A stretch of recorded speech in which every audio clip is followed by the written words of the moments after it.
mõtlen. Давай.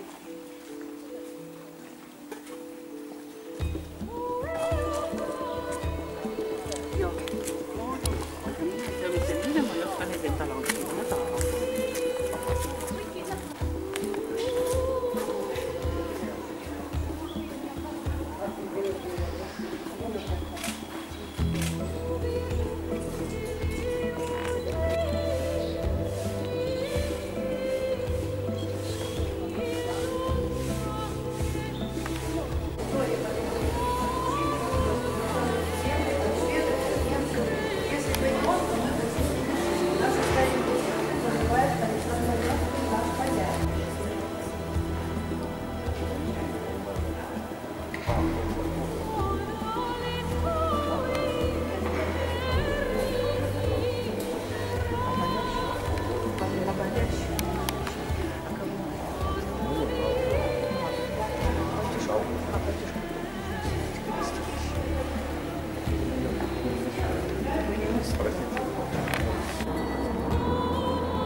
No need on tegelikult puunid, neid on 3 tükki ja vaadake, need on käsitsi kõik niiviisi tehtud. Seal oli ühe koha peal oli näha ilusti, et kus jää tuleks, et ta jookseb üle, need on laotud, vaadake kõik nagu tasaselt. Seal teisel pool on samamoodi, no siit ei näe hästi, aga just see, et jää neid ära ei lõmaks pool kiiremaks, et saaks paatidega, laevadega sisse sõita siia. Et muidu kippus see suue siin ummistuma kogu aeg.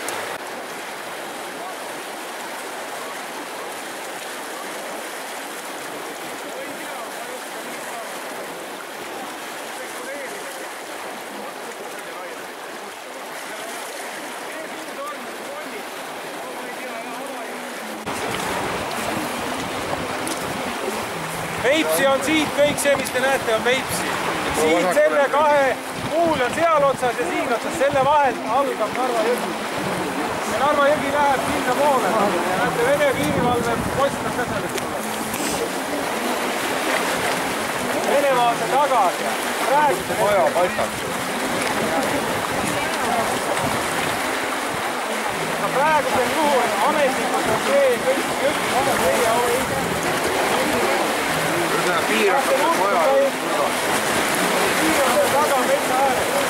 loogiline on, et ta on keskelt, sest praegu on see, et sa pead teatama nagu, et me nüüd lähme. Ma helistama Eesti või Vene piirivalvet, ma tahan seda rodu peale supra võida näiteks. Aga praegu nad ei luba.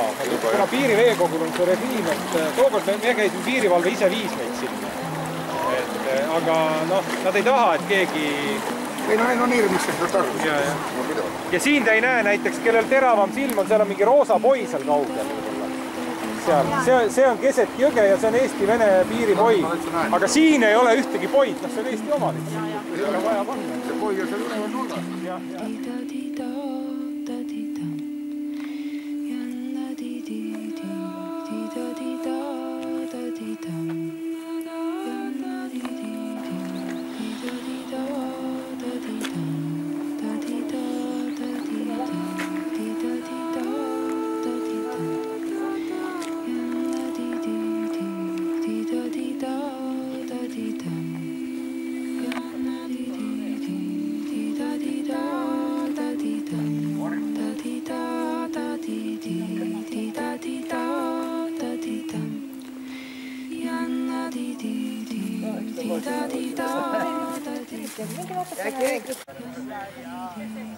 Ja no see on ka selleks, et näiteks Eesti kohvalikud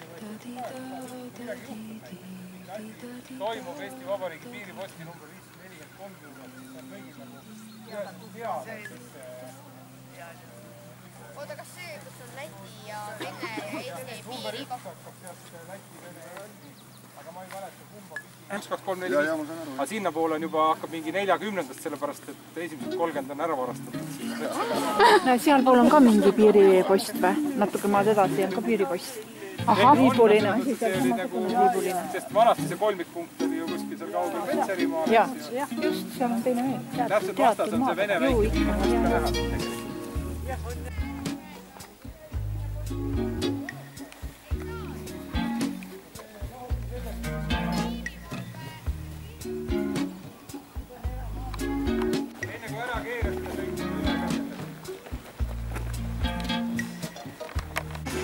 aga kuskil peaks olema...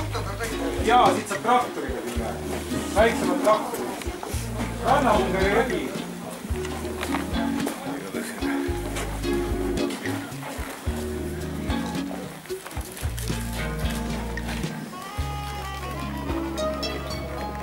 Taani juttu ma räägin kohe uuesti, aga kui te nüüd kiriku juurde lähete, kirik on ka üsna huvitav.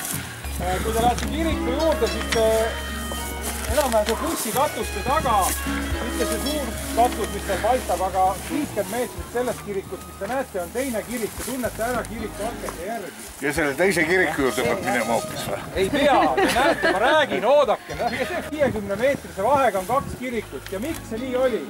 1930. aastatel oli siinkandis üks kirikuõpetaja Voldemar Kuljus ja ta hakkas rääkima jutlustel, pühapäevastel jutlustel natuke kerglast juttu, sellist rääkis sitsikleitidest ja niisugustest, noh, mis ei meeldinud niisugusele metsaküla, nagu see Tudulinna on, vanematele inimestele, kes on just väga konservatiivsed. Ja lõpuks läks tüli nii suureks, et kujutad ette veel 30. aastatel need konservatiivsed inimesed, nemad ei taha selle Voldemar Kuljuse kirikus olla, ehitame omale uue kiriku ja ehitasid selle uue kiriku, panid torni teise otsa, ütlesid, et nagu see on lumi, jah, lumekruupi lubas. No lumekruup mingi ja ehitasid uue kiriku, see vana jäi nagu unarusse ja kolhoosi all tehti sinna mingi kuivati, nii et nüüd seisavad 2 kirikut, üks on heas korras, teine on selline kokku kukkumas.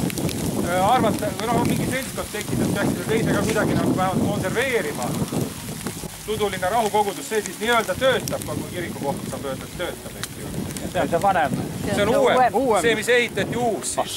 Vana jäeti siis sellele nii-öelda Kuljusele, kes rääkis siibutuid jutte kantslist.